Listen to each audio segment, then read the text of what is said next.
Bonjour à toutes et à tous, bienvenue sur Soldats du Salut et bienvenue dans une nouvelle étude biblique que je reprends après 3 mois de silence. Je vous prie de m'excuser pour ça. Alors il y avait une partie des vacances qui était là et puis aussi un peu la fin d'année, la reprise qui sont toujours des moments très chargés. Voilà.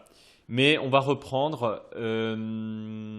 Je suis désolé de faire ces études bibliques un peu au coup par coup. J'aimerais en faire beaucoup plus. Et puis, bah, voilà, je suis un peu comme tout le monde. Je suis pris par le temps. De préparer les études bibliques, ça me prend du temps. De les enregistrer, ça n'a pas l'air, mais ça prend aussi du temps. Et voilà. Je remercie tous ceux qui m'envoient des petits messages de temps en temps pour m'encourager. Ça a l'air de rien, je vous assure. Ça fait toujours énormément plaisir de recevoir ça et ça permet de continuer quand on reçoit des encouragements parce que voilà, on est dans une société où on est vite isolé et on se sent vite un peu seul malgré tout et voilà. Pour ceux qui mettent des pouces négatifs, ça arrive de temps en temps, il n'y a aucun souci. Je fais pas ça ni pour avoir des pouces bleus, là, enfin des pouces en l'air ou des pouces retirés, mais par contre, j'aimerais bien que, si c'est possible, vous puissiez expliquer pourquoi. Parce que sinon, ça n'a pas trop d'intérêt, je trouve. J'ai toujours trouvé l'histoire des pouces un peu bizarre parce que je vois pas très bien l'intérêt de ça. Enfin, il paraît que c'est bon pour les référencements, les choses comme ça. Puis c'est un peu prompt à notre société qui fait pas dans la dentelle. Mais voilà, essayez d'expliquer ce que vous trouvez que c'est. Enfin voilà, ça permet simplement pour moi d'évaluer pourquoi on trouve que c'est pas bien. Ça se trouve, il y a des bonnes raisons, il y a des choses que je peux modifier ou pas. Voilà. Donc c'était peut-être juste un peu la remarque que je voulais laisser. Mais sans plus attendre, je vous invite au chapitre 23 de la Genèse. Après avoir fait cet immense chapitre de Genèse 22 sur la mort, par la mort, la ligature d'Isaac, nous allons voir ici maintenant la mort de Sarah. Mais je fais juste peut-être une petite parenthèse avant sur les derniers versets de 22 que je n'avais pas attaqué la dernière fois, donc les versets 20 à 24 du chapitre 22 qui concernent la descendance de Nahor. Alors comme à chaque fois, je vous invite à lire le texte avant d'écouter ça. Je ne vais pas le faire pour alourdir l'audio, mais voilà, vous pouvez lire le texte. En fait, on fait un immense retour et ça va me permettre un peu de faire un retour sur, comment dirais-je, sur un peu la grande fresque de Genèse, puisque vous savez que Genèse, ça démarre, enfin le cycle pardon, d'Abraham démarre à la fin de Genèse 11 avec Abraham qui est dans cette généalogie de Théar et de toute sa famille, lui étant stérile avec sa femme, ils n'ont pas de descendance, et c'est là que Dieu va l'appeler, et suite à cet appel de Dieu et à cette vocation de Dieu, eh bien, va s'ouvrir tout ce qu'on appelle le cycle d'Abraham, de Genèse 12 à Genèse 25, et qui en fait donc de Genèse 12 où il y a donc surtout les 3 premiers versets de Genèse 12, il y a cet appel d'Abraham, cette mise à l'écart aussi d'Abraham, il y a cette séparation d'Abraham par rapport à sa famille, hein, et cette séparation que Dieu fait entre Abraham et sa famille va lui permettre d'être récepteur d'une vocation, d'un appel de Dieu. Voilà. Et elle vient en même temps, donc être conclue en Genèse 22, puisque Genèse 22 c'est un peu le parallèle de Genèse 12. Hein. Je vous renvoie à l'audio que j'avais fait sur Genèse 22.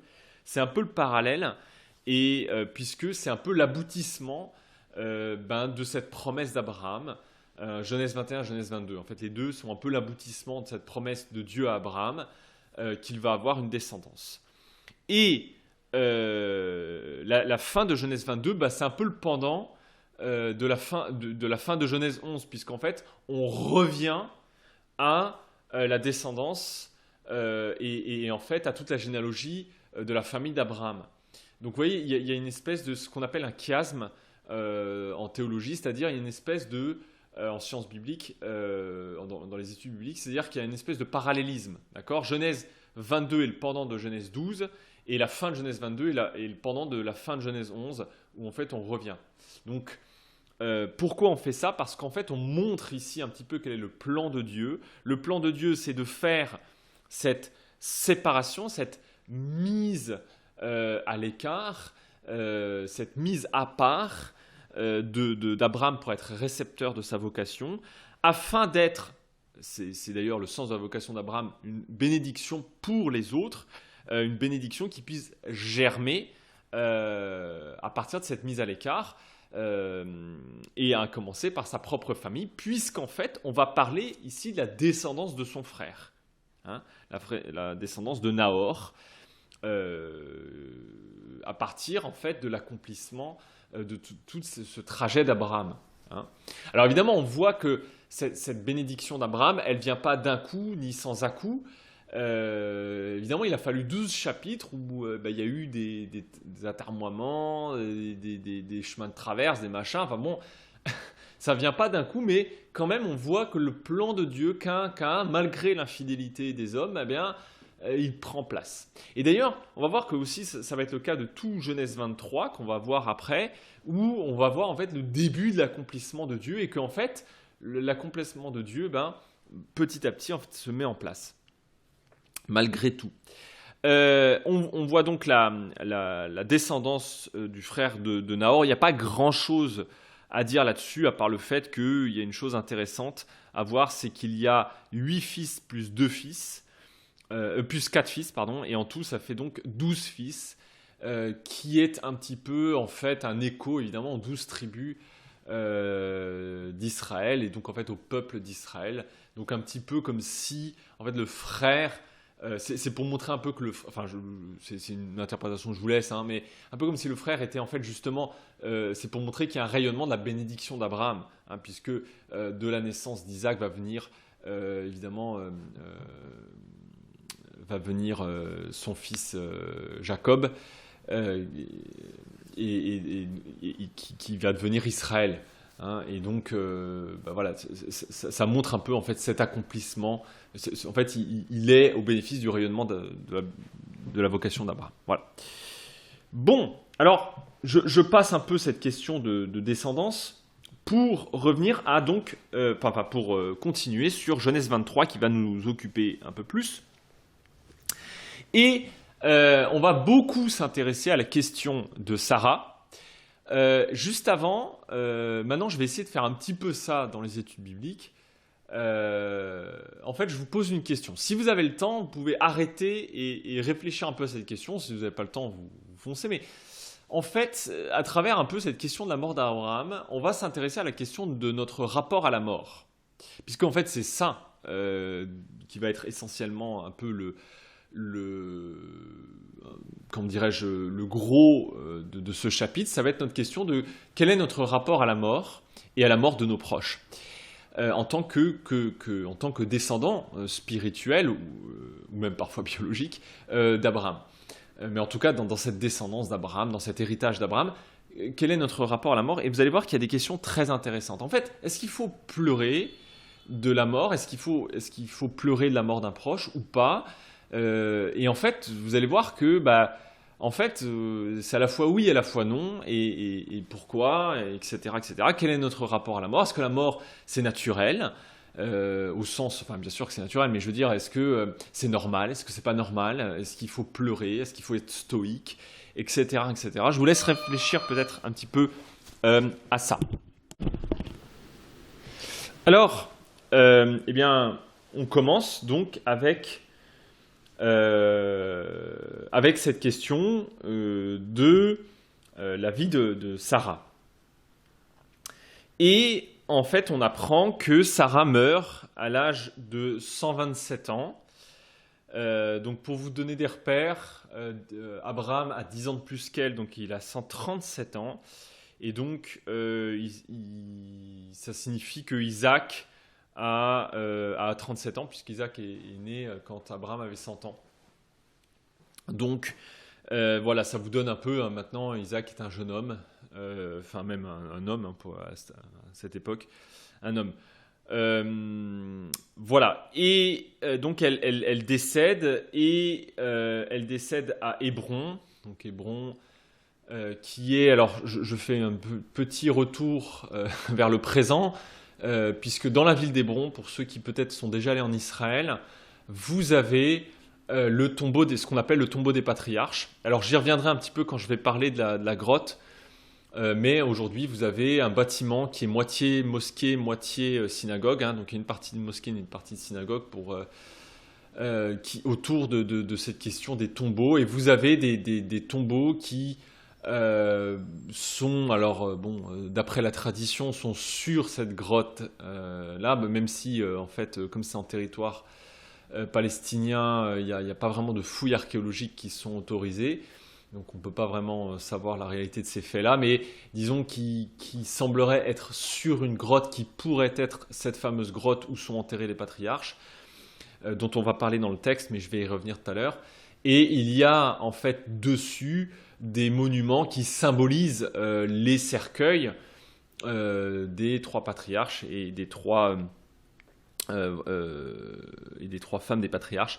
Donc voilà, voilà, je fais juste une petite parenthèse, mais ça se situe à Hébron et c'est lié à ce texte-là qui évidemment situe la mort de Sarah à Hébron. Mais je ferme la parenthèse pour dire que Hébron, ça renvoie aussi à tout le début en fait de la vie d'Abraham, qui s'est situé quand même beaucoup autour d'Hébron et du chêne de Mamré, et aussi de toute... c'est un peu le lieu où, donc notamment de Genèse 12, 13, 18, 19, etc.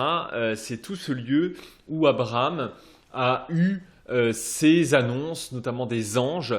C'est là où il y a eu les questions des rires, hein, évidemment, qui a donné le nom de Isaac, qui veut dire le rire, à la fois rire d'incrédulité, mais aussi rire de joie. Hein. C'est un jeu de mots, hein, je vous avais déjà dit ça, que c'est un jeu de mots qui passe du rire de l'incrédulité jusqu'au rire de l'accomplissement, un rire de joie.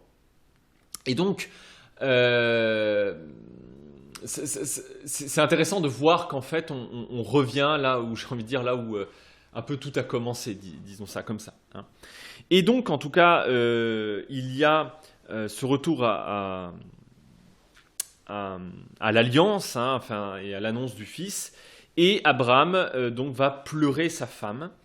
Et je fais une petite parenthèse pour dire que c'est la première fois qu'Abraham... non, c'est la première fois qu'il y a la mention de pleurer un mort. Hein.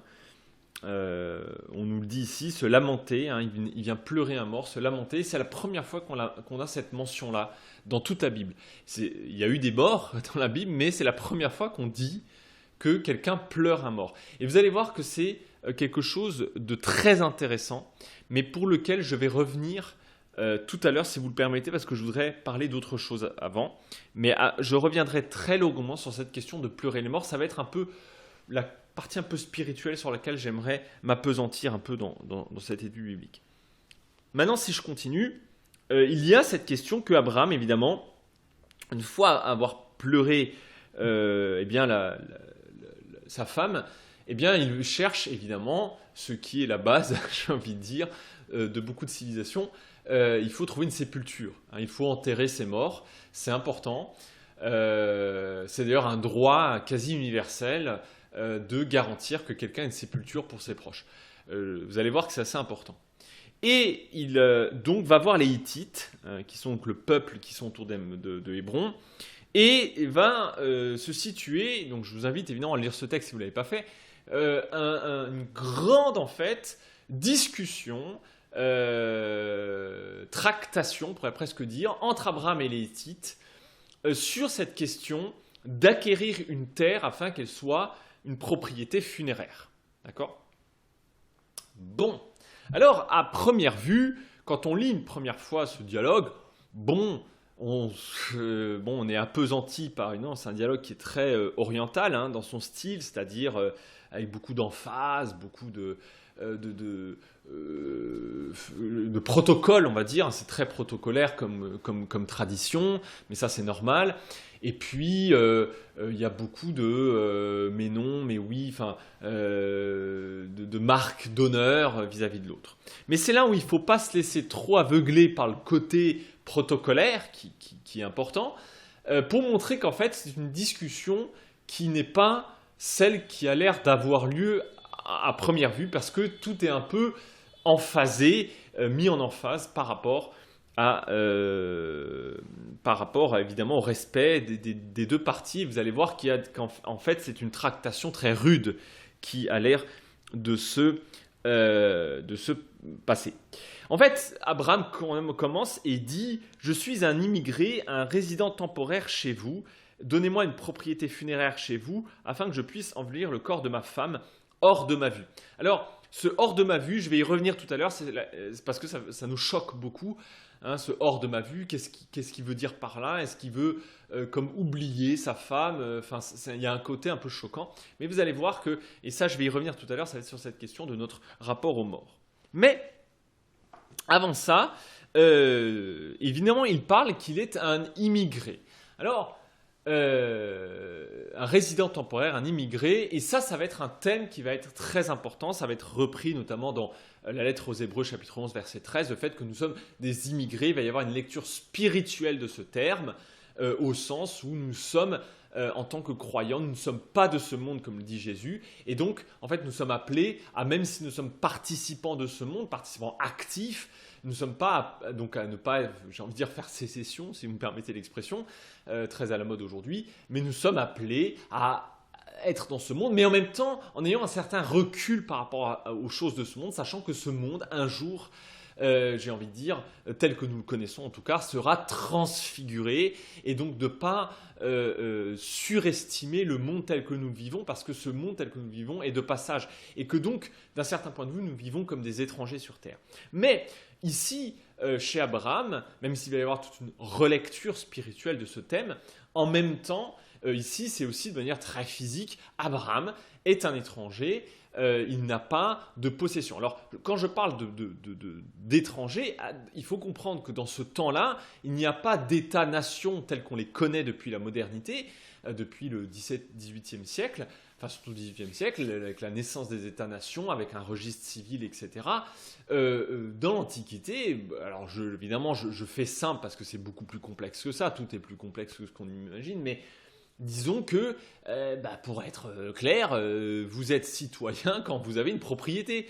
C'est aussi simple que ça. Alors à la fois simple et compliqué, parce qu'avoir une propriété, c'est pas simple. Vous pouvez le voir aujourd'hui, si par exemple vous voulez acheter de la propriété, par exemple dans des pays d'Extrême-Orient, comme en Chine ou au Japon, encore pire au Japon, c'est très complexe si vous êtes étranger.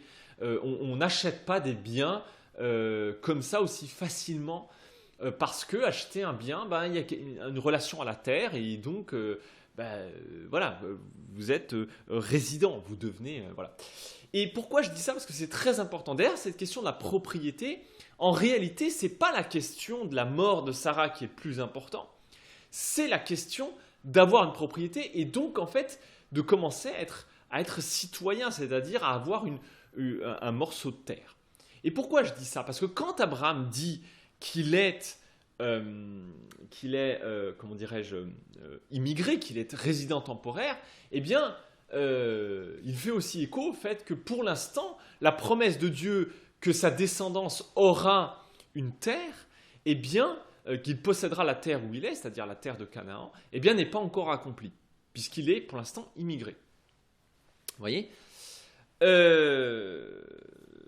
Voilà, donc il y a un petit peu ces thèmes-là qui sont là, et c'est pour ça que Abraham donc demande une propriété funéraire. Et les Hittites, quand ils répondent au verset 5, ils répondent à Abraham: écoute-nous, mon Seigneur, tu es un prince de Dieu au milieu de nous, ensevelis le corps de ta femme dans le plus beau de nos tombeaux. Aucun de nous ne te refusera son tombeau pour ensevelir le corps de ta femme. La chose qui est importante là-dedans, c'est que, évidemment, il ne refuse pas une sépulture à Abraham, et ça c'est de toute façon, j'ai envie de dire, dans ce qui peut être tout à fait courant au Proche-Orient ancien, de toute façon, on ne refuse pas à quelqu'un de pouvoir ensevelir ses morts. C'est quelque chose de, c'est quand même, j'ai presque envie de dire, une espèce de droit universel, alors pas au sens où on l'entend aujourd'hui, mais c'est quelque chose qui est quand même assez acté. Donc personne ne va refuser ça. Mais par contre, veuillez bien noter, et j'ai envie de dire, tout se cache dans les détails, c'est que quand on répond à Abraham avec cette emphase très orientale de mon Seigneur, tu es un prince de Dieu, etc., derrière, il lui refuse en réalité une propriété, parce qu'ils ne reprennent pas ce mot de propriété. Il dit, prends les tombeaux que tu veux, prends-les, on te donne un tombeau pour ensevelir ta femme, il n'y a aucun, même le plus beau de nos tombeaux, sous-entendu, mais on ne te donnera pas une propriété. Parce que c'est ça la clé du texte. C'est absolument ça la clé du texte. La clé du texte est dans cette question de est-ce qu'Abraham va avoir une propriété ou pas. Alors pour les Hittites, c'est parce que il y a une espèce d'ethnocentrisme, pour utiliser un mot anthropologique, une espèce de, on protège un peu la tribu, on protège sa terre, et c'est normal que on ne donne pas un morceau de terre au premier venu, genre, entre guillemets, même si Abraham est là quand même depuis pas mal de temps, et qu'il le respecte. On voit aussi qu'il respecte. Je pense que le respect qu'ils ont à Abraham est sincère. Mais à cette époque, donner une terre, c'est quand même conséquent, c'est pas rien. Ça vous donne des droits, ça vous donne... alors encore une fois, tout ce que je vous dis, il ne faut pas le transposer à ce que nous on entend par droit. Il n'y a pas d'État-nation, mais voilà, il y a quand même les enjeux sont importants. Alors tout ça pour dire que j'ai envie de dire, voilà, personne ne va refuser qu'il enterre ça, mais en même temps, en même temps, on va lui refuser la propriété. Et alors Abraham se lève, se prosterne devant le peuple du pays, en phase très orientale, et il leur dit ainsi, si vous... oui, juste petite parenthèse, vous voyez, devant le peuple du pays. Le pays, vous le savez, en hébreu, c'est Eretz, enfin peut-être que vous ne savez pas, mais c'est Eretz, Haaretz, et en fait...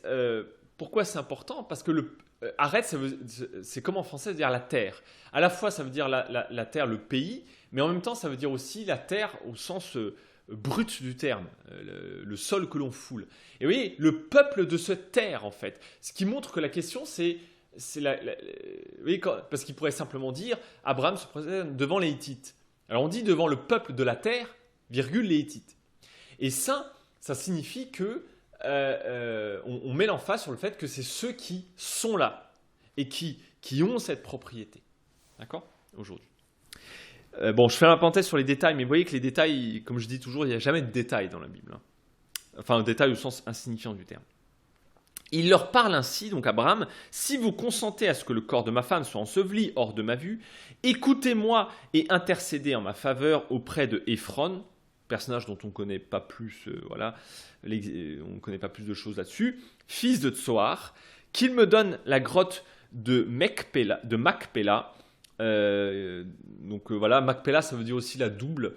Alors on s'est demandé si ça avait une signification, la grotte double, ou bon, si c'était juste comme ça. Bon, je fais un parenthèse, on ne sait pas trop. Il y en a qui disent que c'est juste le nom de la grotte, d'autres qui disent que ça a quand même une signification. Mais j'avoue que je n'ai pas d'avis tranché là-dessus. Qui lui appartient à l'extrémité de son champ et qu'il me la donne contre sa pleine valeur en argent au milieu de vous comme propriété finale. Et là, le mot propriété revient parce qu'Abraham veut marquer le coup, je veux une propriété. Et ça montre qu'Abraham avait déjà réfléchi à la question. Il veut cette propriété-là, cette grotte-là pour ensevelir sa femme. Et d'ailleurs, il dit donnez-la-moi contre de l'argent, parce qu'il dit personne ne va refuser. Ils avaient dit les Hittites, personne ne va refuser de te donner un tombeau. Mais lui, il dit donner contre de l'argent, sous-entendu acheter, c'est-à-dire d'avoir la propriété. Donc vous voyez que derrière le côté très oriental, de cette emphase de mais tu es le Seigneur, tu es le plus grand parmi les plus grands. Derrière ça, en fait, il y a quand même des questions. C'est très rude. Ça peut aujourd'hui nous frapper dans nos cultures occidentales. On est beaucoup plus direct. Hein. Pour nous, en fait, ça ressemble à de l'hypocrisie. Mais en fait, c'est pas de l'hypocrisie. C'est une question culturelle, une question de protocole qui est très importante dans cette culture-là. Et alors donc,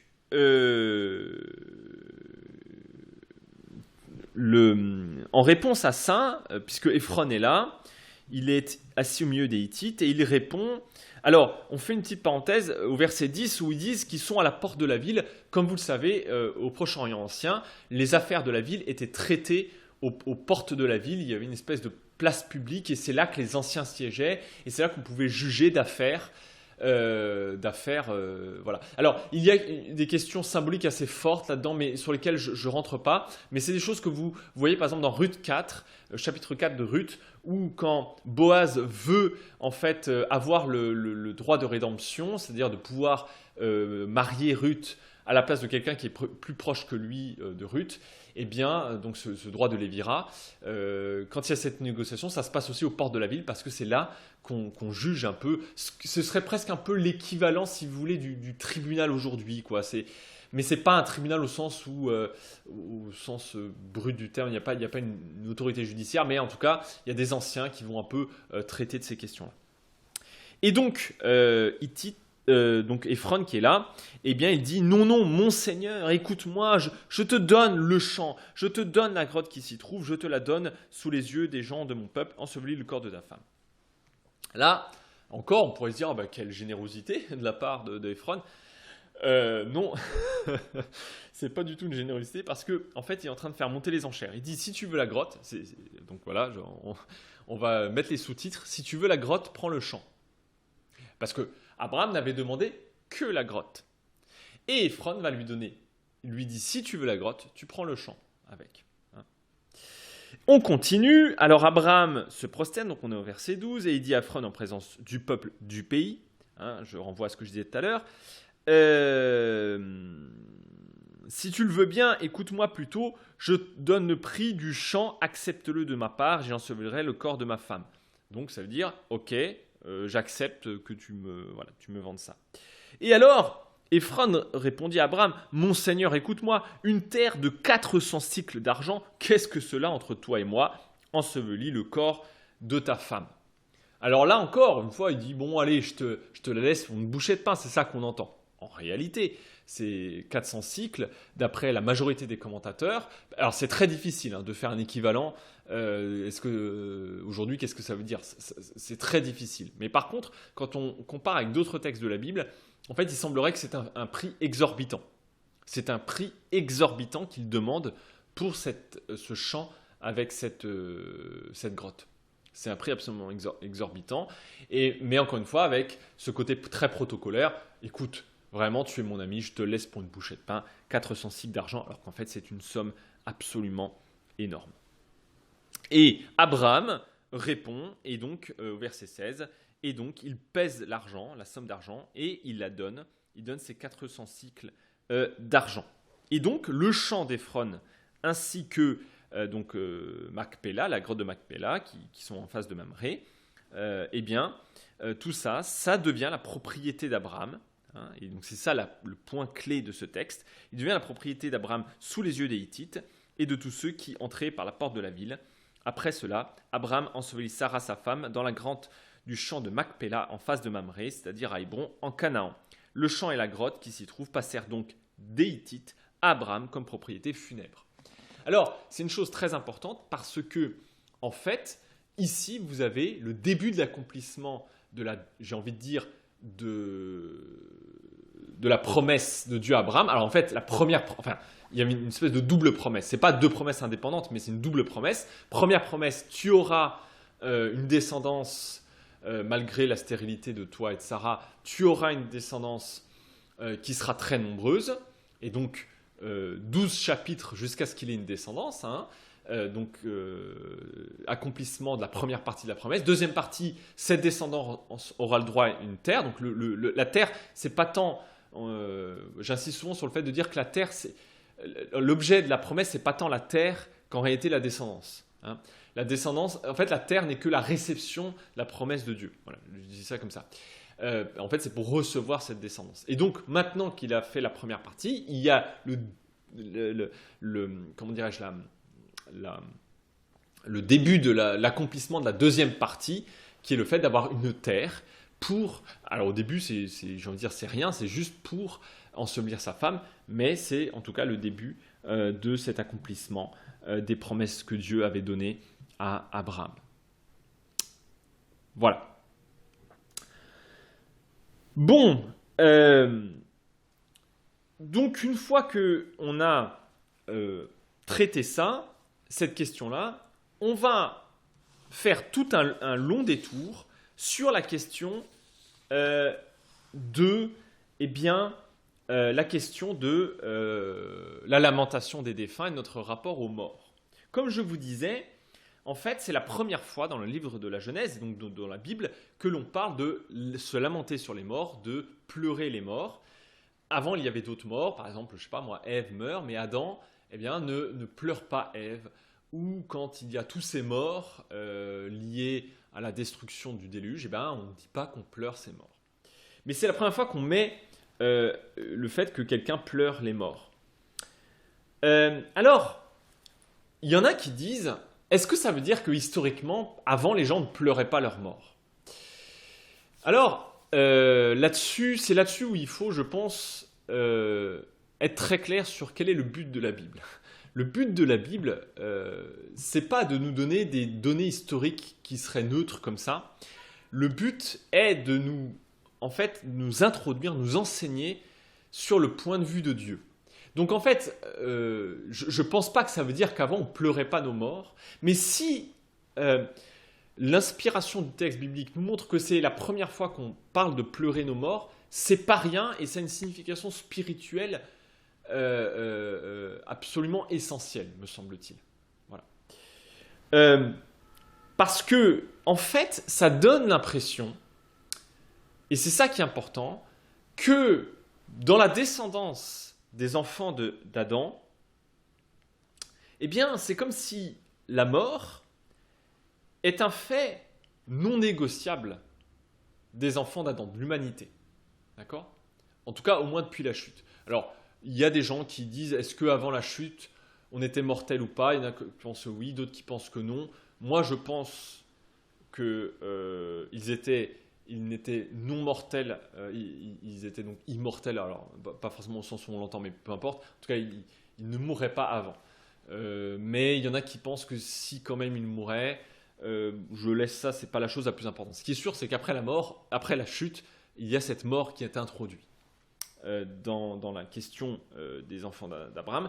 Mais, si vous voulez, une fois qu'ils sont partis du Jardin d'Éden et que l'histoire de l'humanité commence, c'est un peu comme si on avait oublié ça et qu'en fait on vit, un peu comme aujourd'hui, on vit en sachant qu'un jour on va mourir. Même si en fait, spirituellement, on fait tout pour oublier ça, jusqu'à ce qu'on soit face à la mort. Mais je vais y revenir. Et donc, en fait, on vit dans un monde où la mort est non négociable. Que vous soyez riche, que vous soyez pauvre, que vous soyez puissant ou le dernier des derniers, que vous soyez, quelle que soit votre civilisation, quel que soit, vous soyez du nord ou du sud, etc., etc., j'ai presque envie de dire que vous soyez jeunes et vieux, on va tous dans la même direction, c'est-à-dire qu'un jour ou l'autre, nous mourrons. Voilà. C'est un fait, j'ai envie de dire, non négociable. Mais en même temps, et c'est ça qui est important, Abraham, lui, est récepteur, il est mis à part pour être récepteur d'une promesse, qui est une promesse d'une prospérité, d'une descendance et d'une terre, c'est-à-dire l'ouverture d'un futur. Lui qui était en fait promis à une damnation, promis à une malédiction qui était la malédiction, la malédiction de la stérilité, puisque dans le Proche-Orient ancien, être stérile, c'est ne pas avoir de descendance, donc ne pas avoir, si vous voulez, de suite après soi, c'est une immense malédiction. Évidemment, aujourd'hui, dans la postmodernité où tout est auto-centré sur notre propre jouissance, on se contrefiche d'avoir des enfants. Après, aujourd'hui, même les Occidentaux ont de moins en moins d'enfants parce que tout est centré sur notre propre plaisir. Et en fait, avoir des enfants est devenu quelque chose de secondaire. Ou alors, on le fait pour notre propre plaisir. D'ailleurs, les gens disent il n'y a pas de plus grand bonheur qu'avoir des enfants. Oui et non. Avoir des enfants, c'est aussi une immense responsabilité qu'aujourd'hui, on est presque beaucoup moins enclin à assumer que peut-être auparavant. Et aujourd'hui, j'ai envie de dire, on a déjà assez à faire de profiter de la vie que d'avoir des enfants. J'exagère à peine le propos, hein. J'exagère à peine le propos. Mais à l'époque où on était un peu pré-moderne, eh ben, cette question, on n'était pas post-moderne, la question n'était pas tant de jouir de la vie que surtout, j'ai envie de dire, de pouvoir garantir une descendance. Et Abraham, qui est au milieu de cette stérilité, reçoit cette promesse au milieu de la stérilité, cette promesse de vie, qui est une promesse folle, qui est folie aux yeux du monde, parce que c'est une promesse qui vient au milieu de la stérilité. La nouveauté de Dieu vient comme une folie dans ce monde. Hein. Voilà, les promesses de Dieu sont folie. Et non seulement une terre, non seulement une prospérité, mais aussi une terre, une descendance nombreuse, et donc un futur en vue qui sera évidemment, nous qui sommes croyants en Christ, nous qui sommes des gens qui s'aiment disciples du Christ, eh bien, nous croyons que ces promesses de Dieu ont été accomplies en Jésus-Christ. Voilà. Donc, pourquoi c'est important ? Eh bien, je vais vous le dire, c'est parce que, en fait, toute ce futur qui est ouvert, en fait, c'est comme une brèche qui est ouverte. Il faut toujours voir que les promesses de Dieu viennent comme une brèche qui s'ouvre dans l'humanité, dans la vie humaine, comme un futur dans lequel la mort n'a plus de rôle. Elle est comme engloutie et détruite par l'invasion de Dieu dans l'histoire humaine. D'accord ? En fait, si vous voulez, il ouvre pour Abraham une brèche dans laquelle, en fait, il montre que la mort n'est pas un non négociable. Dit en termes plus concrets, il ouvre un futur dans lequel un jour la mort sera défaite. D'accord ? En fait, il faut comprendre que les promesses de Dieu sont révolutionnaires. Au sens, c'est quoi une révolution ? Une révolution, c'est avant toute chose, la révolution commence quand vous montrez qu'un autre futur ou une autre façon de penser est possible. Si je suis un petit peu brut de fonderie, je vais être un peu grossier dans ma description, mais prenons le cas de la Révolution française qui a renversé l'ordre du Moyen-Âge et entre autres l'ordre social, c'est-à-dire avec le roi. D'accord ? La révolution de la monarchie. Il se trouve que tout le Moyen-Âge, alors là encore on va me dire mais c'est un peu, en tout cas au moins depuis Louis XIV, donc c'est pas tout le Moyen-Âge, mais toute la fin du Moyen-Âge est quand même bâtie sur la royauté française comme étant le garant de l'unité politique et sociale de la France. D'accord ? Ce qui veut dire qu'on n'imagine pas, alors peut-être renverser le roi, mais en tout cas pas renverser la royauté. D'accord ? Ce qui veut dire que si vous voulez prendre le pouvoir, prenez la royauté, mais vous ne renversez pas la royauté. Mais pour qu'il y ait révolution, il faut qu'on commence à pouvoir envisager qu'on ait en fait une autre organisation possible. Et c'est là que la révolution commence. En fait, la révolution, contrairement à ce qu'on croit, ne commence pas avec les armes. Les armes, c'est presque un peu l'aboutissement d'une révolution, en tout cas un aboutissement possible d'une révolution. Est-ce que c'est le meilleur ou pas, c'est un autre débat. Hein. Est-ce qu'il peut y avoir des révolutions pacifiques ? C'est des débats très à la mode aujourd'hui, mais c'est pas le propos. Ce que je veux dire, c'est que tout commence avec un autre possible et possible. Je vais prendre un autre cas plus actuel, c'est l'Union européenne. L'organisation européenne, elle est ce qu'elle est. Elle est très critiquée aujourd'hui, à tort ou à raison. Je ne rentre pas là-dedans, mais en tout cas, elle est très critiquée. C'est un fait. Et c'est là où on arrive à quelque chose de révolutionnaire. Au sens de la question, c'est que beaucoup de gens disent oui, d'accord, elle est faillible, elle pourrait être améliorée, mais en dehors de ça, c'est le chaos. Un peu comme beaucoup de gens disaient oui, mais si vous renversez la royauté en France, ce sera le chaos. Et la révolution est possible si vous commencez à dire mais non, ce ne sera pas le chaos, c'est possible de pouvoir vivre en dehors de cette structure-là. Prendre un autre exemple, par exemple, Ivan Illich. Ivan Illich, grand penseur chrétien, anarchiste, alors là aussi on pourrait définir ce que ça veut dire anarchiste, mais ce n'est pas le propos, avait écrit dans les années 70 de souvenirs un livre qui a fait l'effet d'une bombe, qui était, alors j'ai plus le titre exact, mais c'est une société sans école, ou en tout cas un titre très similaire, qui avait fait l'effet d'une bombe. Parce qu'il commençait à décrire le fait que, en fait, il critiquait énormément l'école. Et envisageait qu'on pouvait avoir une société sans école instituée, en tout cas telle qu'on la connaît aujourd'hui. Évidemment, c'est l'effet d'une bombe. Encore aujourd'hui, si je vous dis ça comme ça, vous allez me dire, mais c'est inimaginable. C'est revenir à l'âge de pierre que d'imaginer un truc comme ça. Parce que c'est une avancée sociale énorme que d'avoir une école obligatoire et gratuite.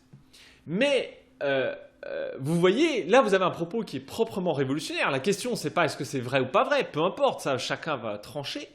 Mais c'est un propos révolutionnaire parce qu'il entame quelque chose qui à la base semble complètement impossible, impensable. Et c'est en ça que je veux dire les promesses de Dieu, notamment à travers les prophètes, en fait commencent à faire émerger, à annoncer des choses qui sont complètement folles parce qu'elles veulent faire, elles veulent faire imaginer quelque chose qui est inimaginable. Abraham qui est stérile, il veut lui faire imaginer le fait qu'une descendance est possible, et derrière ça, eh bien, une terre est possible. Et de la même manière, en fait, nous-mêmes, et Paul va le dire de manière très explicite, nous, à travers les promesses de Dieu, nous avons l'espérance d'un temps où la mort ne sera plus, sera anéantie.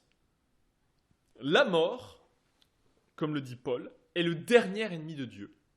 Ce sera, en fait, on le dit très clairement aussi dans l'Apocalypse, il n'y a plus de mort. C'est-à-dire que la mort sera anéantie. D'accord ? Nous avons l'espérance que ce qui semble absolument inimaginable aujourd'hui est en réalité imaginable. D'accord ? Et en ça, c'est proprement révolutionnaire. Ok ?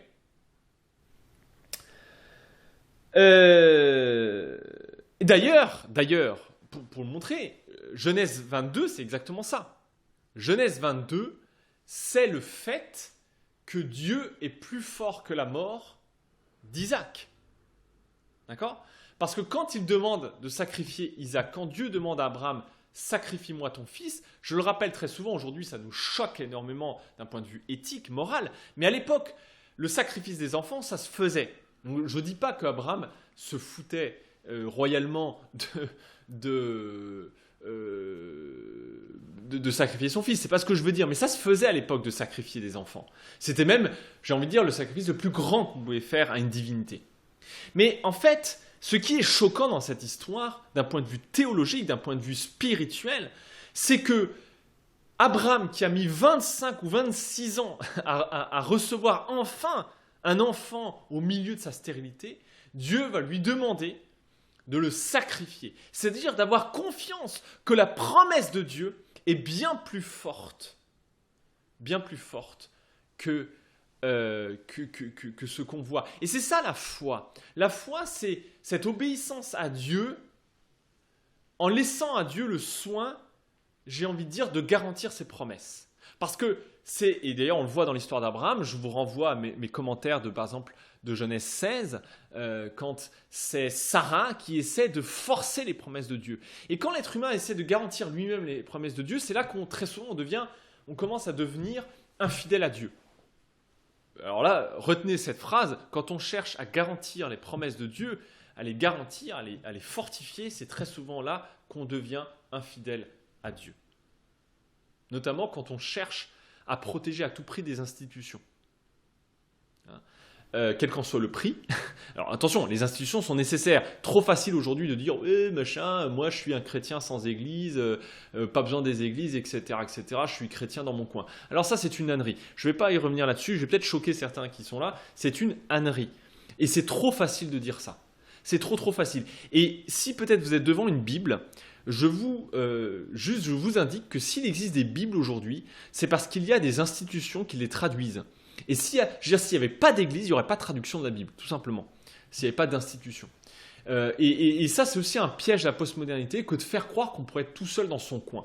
Si on est seul, bien sûr qu'on peut être seul dans son coin, mais en étant seul dans son coin, on est une victime absolument géniale de l'adversaire.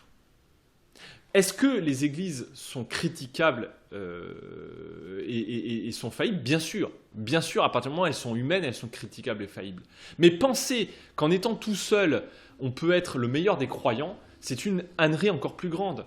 Parce que vous êtes tout aussi humain que les églises, et donc vous êtes tout aussi perfectible qu'eux. Que vous êtes tout aussi imparfait. Sauf qu'on est persuadé qu'être tout seul, c'est le mieux. Et ça, c'est ce que l'adversaire nous dit. Vous êtes tout seul, vous êtes le mieux, eh ben formidable. Comme ça, vous n'avez pas besoin d'aimer les autres. En fait, c'est tout simplement ça. Et donc, c'est un refus d'aimer les autres. Je passe, mais il y a des vraies questions là-dessus. C'est pas l'objet. Je me suis un petit peu laissé dévier, excusez-moi. Mais ce que je veux revenir à cette question. En fait, la foi, c'est de laisser à Dieu le soin de garantir ses promesses et de nous de lui rester fidèles. C'est ça qui est le plus important. Et c'est ce que fait Abraham. Il fait ce choix d'être fidèle à Dieu, fidèle au commandement de Dieu, tout en laissant à Dieu le soin de garantir ses promesses. Donc de sacrifier son fils, de lui faire une offrande, et quelle offrande, mais en même temps de dire je sais que Dieu garantira. Et c'est très intéressant parce que la lettre aux Hébreux, alors je ne sais plus où c'est, c'est dans chapitre 11 ou 12, où quand il reprend cet épisode, il va dire, eh bien, Abraham avait foi que Dieu pouvait ressusciter Isaac. C'est-à-dire au sens où Dieu était plus fort que la mort d'Isaac. D'accord ? Et donc, nous avons l'émergence de l'histoire du salut qui va intensifier notre rapport à la mort. Paradoxalement, nous faire penser que la mort n'est pas non négociable, qu'elle est un ennemi qui un jour ou l'autre va finir par mourir, paradoxalement, ça ne nous fait pas accepter la mort. Parce qu'au contraire,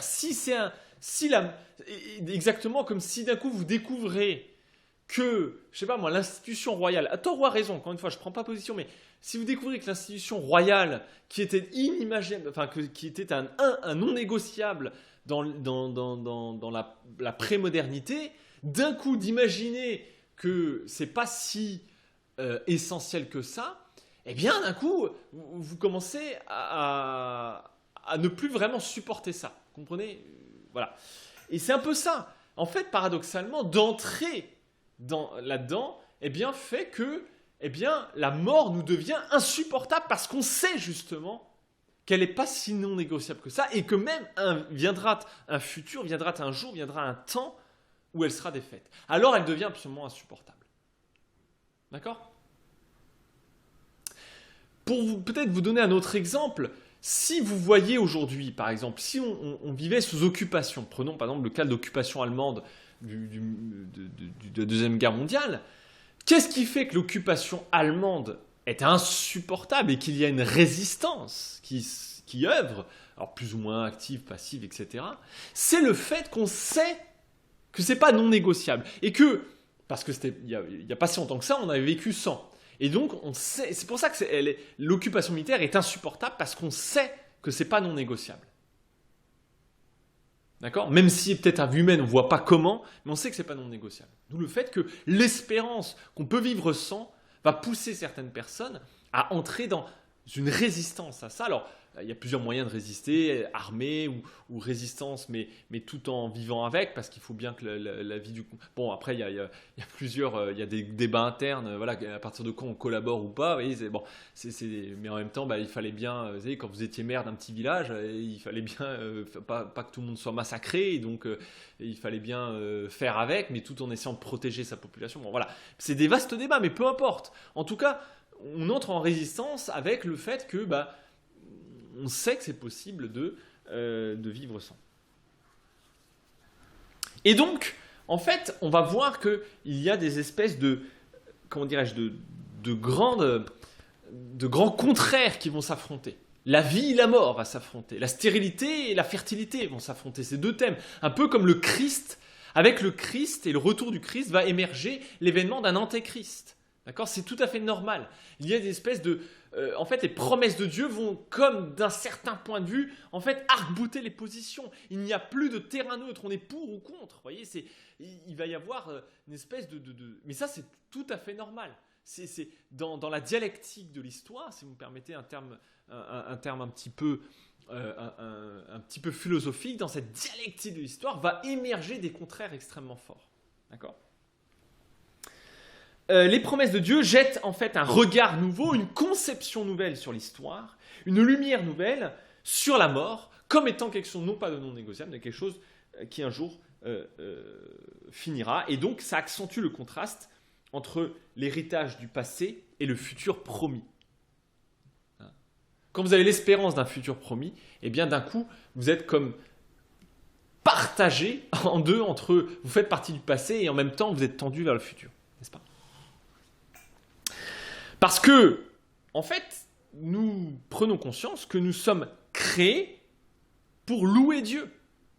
Vous avez ça dans les psaumes, notamment les psaumes de fin, les psaumes de louange, où on nous dit que toute chose louera Dieu, toute la création louera Dieu, parce que c'est le but de la création. Le but de la création, c'est pas d'être tout seul et de faire sa petite vie tourner en rond, pas du tout. La Bible nous indique bien que le but de la création va être de louer Dieu. Et donc nous sommes créés pour louer Dieu, non pour la tombe. Et donc la mort nous devient absolument insupportable. D'où le fait que le texte indique ici qu'Abraham pleure Sarah. Ça ne veut pas forcément dire que d'un point de vue historique, c'est la première fois qu'on pleure un mort, mais ça veut dire qu'en tout cas, c'est la première fois qu'on le pleure, j'ai envie de dire, si amèrement. D'où le fait que c'est la première fois qu'on mentionne dans l'histoire du salut la pleur de mort, parce qu'Abraham vit dans justement ce début d'accomplissement, notamment à travers Genèse 21 et 22, le début de l'accomplissement de ses promesses. Alors là, d'un coup, on se dit, la mort devient peut-être encore plus insupportable. D'accord ?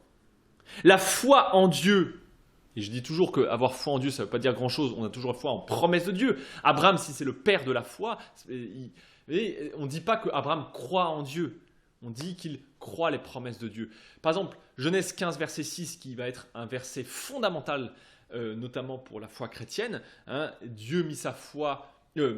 mit sa foi en Dieu et cela lui fut compté comme justice. Quand on dit qu'il met foi en Dieu, en fait, il met foi dans les promesses de Dieu. Croire en Dieu ne veut pas dire grand-chose, si vous voulez. Et la foi, c'est avant tout... En fait, on a cette formule qui est très célèbre. Dieu ne demande pas de croire en lui, mais de le croire lui, c'est-à-dire de croire ses promesses. D'accord ? Et c'est ça la foi, c'est de croire les promesses de Dieu. Quand quelqu'un vous dit « oui, je crois en Dieu », ne vous arrêtez pas là. Dites « mais quelle promesse vous fait vivre ?» D'accord ? Je fais une parenthèse. Donc, la foi dans les promesses de Dieu accentue en fait la peine au lieu de la minimiser. Et c'est là où souvent on entend des chrétiens dire oui, quand on est chrétien, la mort, on s'en fiche un peu. Alors j'exagère le propos, c'est pas dit comme ça, mais non, c'est pas vrai. Si on croit que la mort c'est un non négociable, c'est plus un non négociable, alors non, c'est pas censé minimiser notre peine, c'est censé l'accentuer. Je sais ce qu'on veut dire par là et je vais y venir à la fin. Mais c'est censé justement ne pas minimiser. D'accord ? La victoire de Jésus à la croix sur la mort et le péché accentue notre perception de la mort et du péché. D'accord ? Comme quelque chose qui n'est pas indépassable. D'accord ? Y compris le péché. D'où le fait que les promesses de Dieu ont un côté doux et amer. Un peu comme dans Apocalypse 10, versets 9 et 10, ce rouleau que Jésus demande, ou Dieu, je ne sais plus, demande à Jean d'avaler, eh bien, est à la fois doux et amer. Doux et amer. Doux parce que c'est les promesses, et en fait amer parce qu'il y a une part de jugement, de séparation, de cassure, et donc des choses nous deviennent absolument insupportables. N'est-ce pas ? Si vous cessez d'espérer, alors il n'y a plus besoin de craindre, n'est-ce pas ? Parce que l'espérance vient avec la peine. N'est-ce pas ? Si vous espérez des choses, alors, quelque part, quelqu'un de désespéré, c'est quelqu'un qui n'a plus de peine au sens... Alors, il n'a plus évidemment, il n'a plus la soif de vivre, parce que ça vient avec l'espérance, mais en même temps, il n'a plus besoin de pleurer sur quelque chose, parce qu'il n'espère plus. N'est-ce pas ?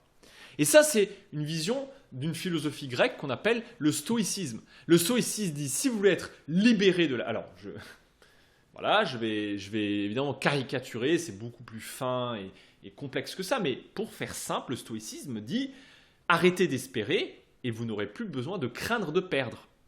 Un peu comme, d'un point de vue chrétien, on pourrait dire, arrêtez d'aimer et vous arrêterez de souffrir. Parce que aimer, ça veut dire souffrir, automatiquement.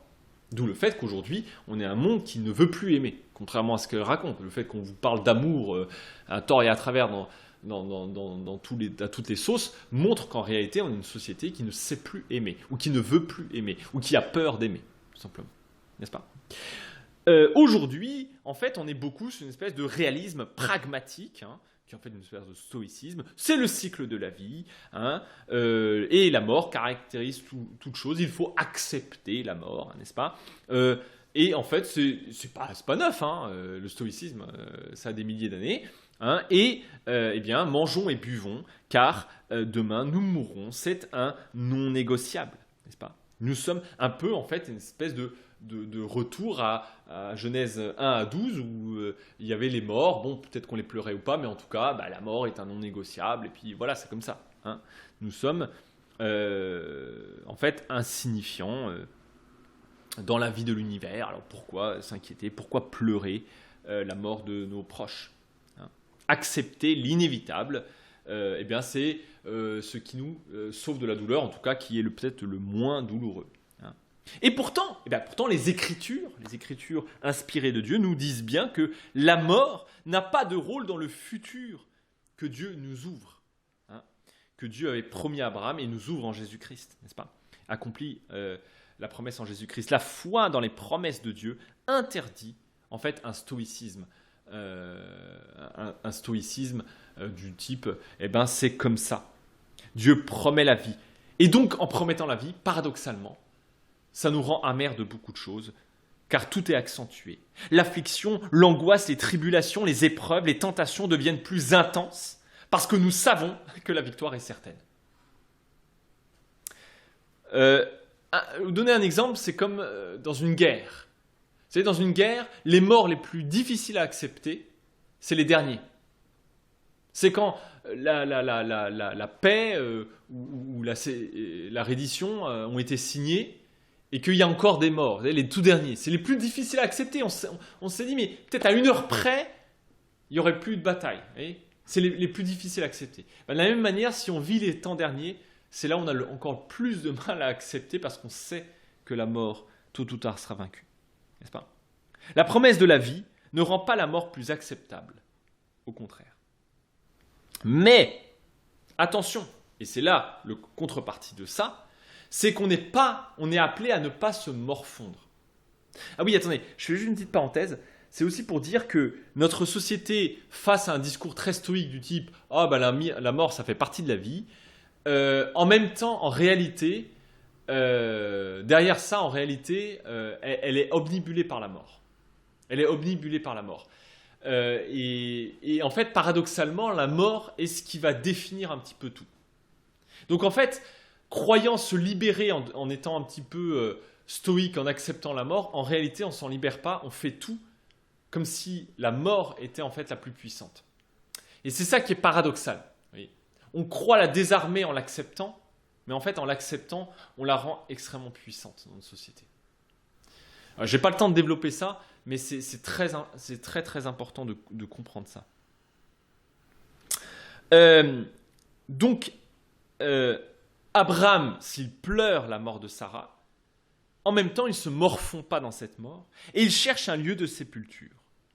D'accord ? Donc, d'un côté, on peut pleurer, oui, parce que la mort nous est insupportable, sachant qu'elle va perdre un jour ou l'autre, mais en même temps, ce n'est pas ce qui doit conduire nos actions. Ce qui doit conduire nos actions, c'est notre espérance. D'accord ? Donc, quelque part, la mort, si on la trouve insupportable, ne doit pas prendre le contrôle de nos vies. D'accord ? Si je vais prendre une prière, qui est la prière Kaddish, des orphelins, donc qui est une des prières funèbres dans la tradition juive, je vais vous la lire vite fait et vous la commenter après très rapidement. Elle dit « Que le nom du Très-Haut soit exalté et sanctifié dans le monde qu'il a créé selon sa volonté. Que son règne soit proclamé de nos jours et du vivant de la maison d'Israël et dans un temps prochain. Amen. » L'Assemblée répond « Que le nom de l'Éternel soit béni à jamais dans toute l'éternité. Béni, loué, célébré, honoré, exalté, vénéré, admiré, glorifié soit le nom du Dieu très saint, et au-dessus et au-delà de toutes les bénédictions et de tous les cantiques et hymnes de louanges qui peuvent être proférés dans ce monde. Amen. Qu'une paix parfaite et une vie heureuse nous soient accordées par le ciel et à nous et à tout Israël. Amen. Que celui qui entretient l'harmonie dans les sphères célestes la fasse régner parmi nous et parmi tout Israël. Amen. Chose passionnante dans ce texte funèbre, eh bien, il n'y a pas un mot sur le défunt. Et c'est ça qui est fascinant, parce qu'en fait, tout est dirigé, et c'est pareil dans la foi chrétienne, dans l'espérance du règne et de la souveraineté de Dieu, et de la louange finale de toute la création. Et c'est ça qui est absolument fascinant. Voyez, c'est que justement, on ne se morfond pas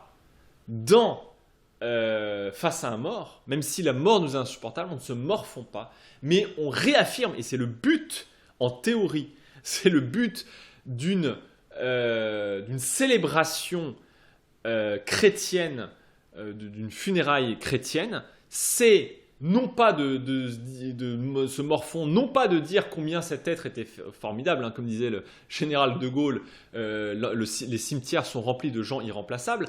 Non, le but c'est pas de dire que cette personne était extraordinaire ou pas d'ailleurs. Le but est de réaffirmer que malgré ça, un jour, la mort sera vaincue.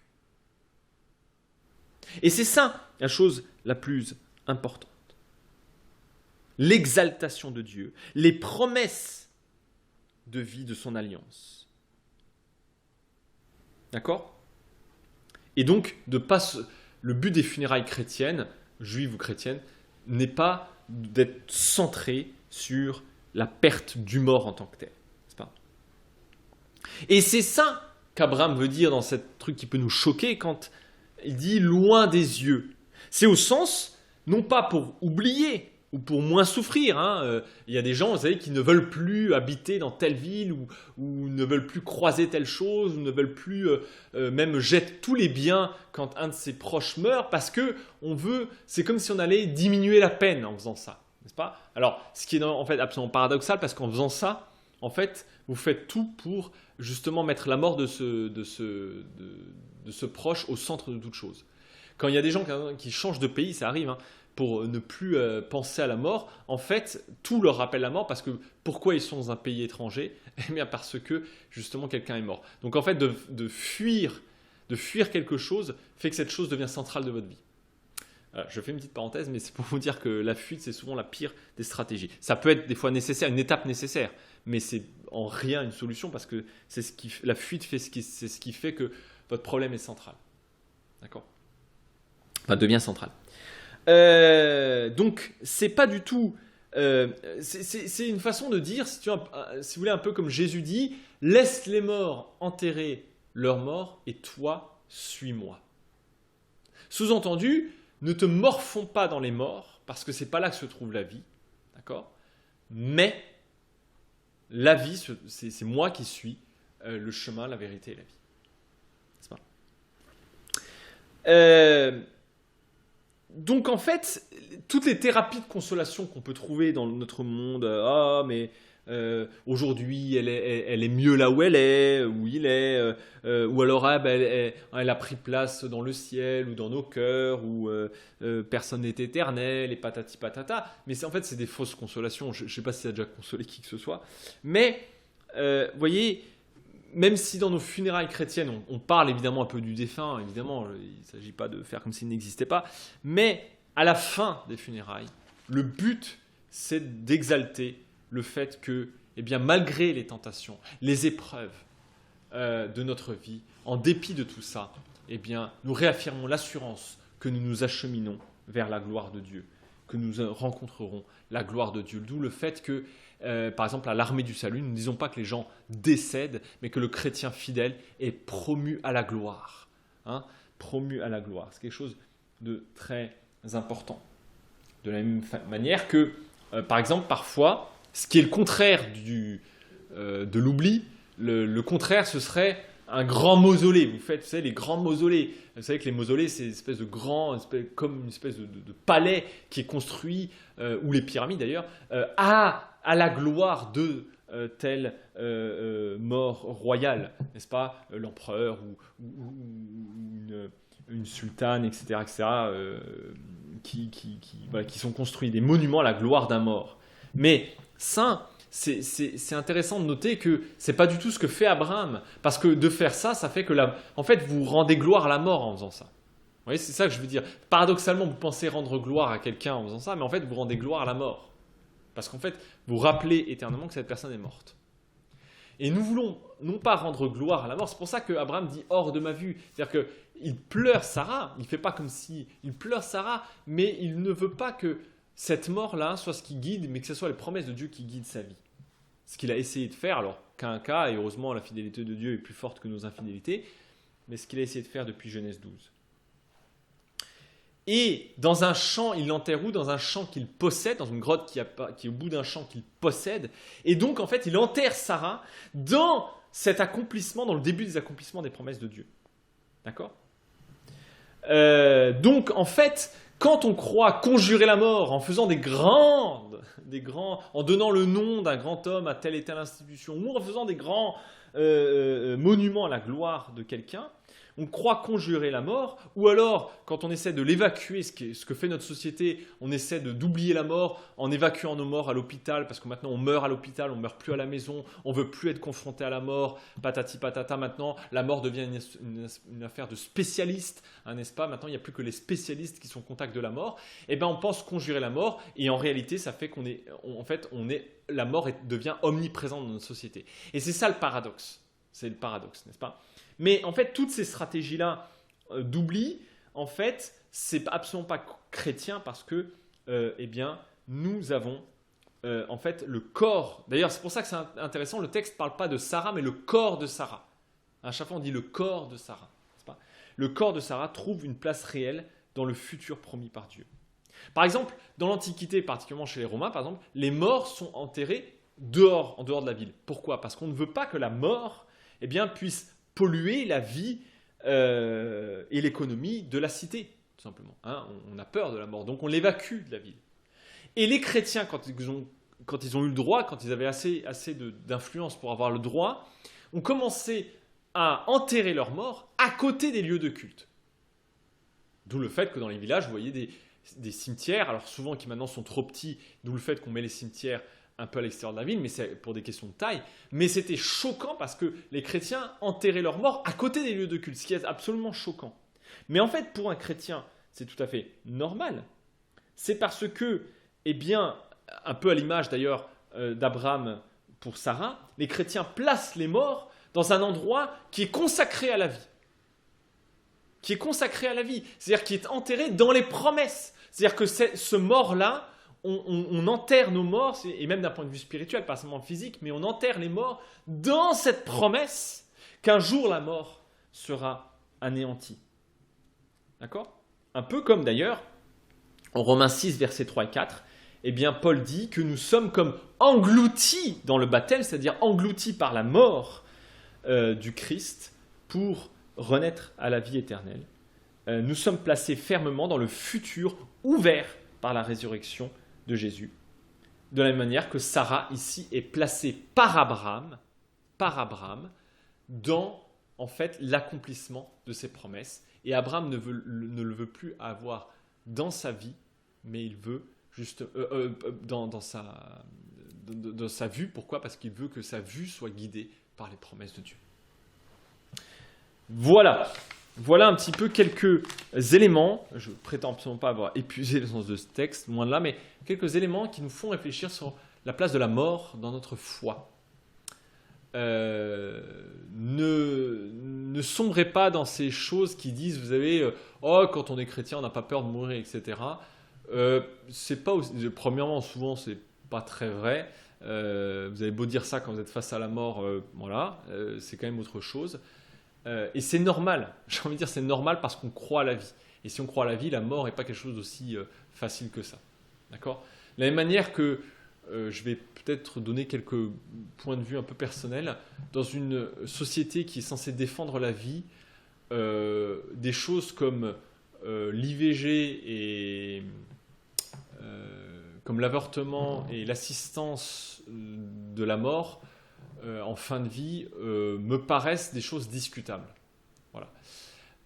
Alors encore une fois, il ne faut pas tout régler avec des slogans et je ne dis pas tout contre l'IVG ou s'il n'y a pas des cas de machin, bien sûr.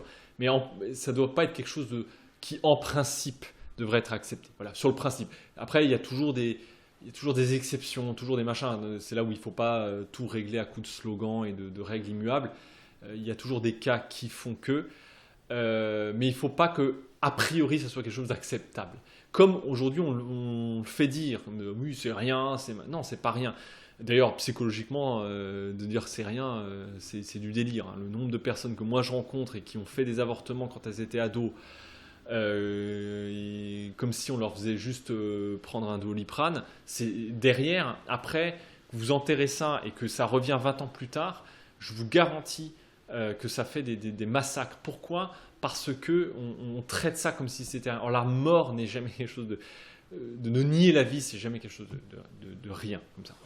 Je fais une petite parenthèse, mais je pense que c'est des choses qui doivent nous faire réfléchir. D'un côté, la mort nous est insupportable, et de l'autre, en même temps, on refuse que la mort soit ce qui dirige nos vies, parce que ce qui doit, in fine, toujours diriger nos vies, et ce qu'on essaie de faire, par exemple, à l'Armée de Salut, dans n'importe quelle église, c'est de rappeler à la fin d'une funéraille, en fait, les promesses de Dieu, et le fait que le temps vient, il est déjà même ouvert en Jésus-Christ, le temps vient où la mort, eh bien, sera vaincue. Voilà. Eh bien, je vous laisse sur ces quelques paroles et je vous dis à la prochaine pour le prochain épisode. Mais d'ici là, restez sang et feu.